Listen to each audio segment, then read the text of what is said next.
বাংলা আমার জীবনানন্দ, বাংলা প্রাণের সুখ।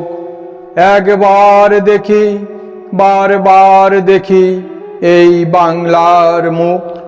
নমস্কার। আজ 21শে ফেব্রুয়ারি আন্তর্জাতিক মাতৃভাষা দিবস। এই উপলক্ষে প্রকৃতিপ্রেমিক জীবনানন্দ দাশের বিখ্যাত কবিতা বনলতা সেন। হাজার বছর ধরে আমি পথ হাঁটিতেছি পৃথিবীর পথে, সিংহল সমুদ্র থেকে নিশীথের অন্ধকারে মালয় সাগরে অনেক ঘুরেছি আমি।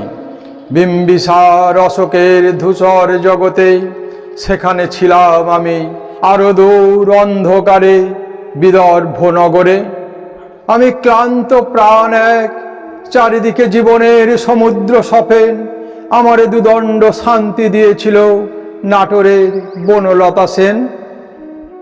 চুলতার কবেকার অন্ধকার বিদিশার নিশা, মুক্তার শ্রাবস্তির কারুকার্য।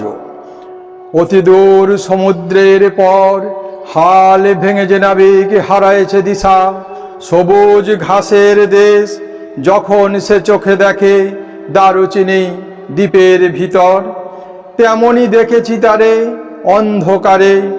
বলেছে সে, এতদিন কোথায় ছিলেন? পাখির নীড়ের মতো চোখ তুলে নাটোরের বনলতা সেন। সমস্ত দিনের শেষে শিশিরের শব্দের মতন সন্ধ্যা আসে, ডানার রৌদ্রের গন্ধ মুছে ফেলে চিল।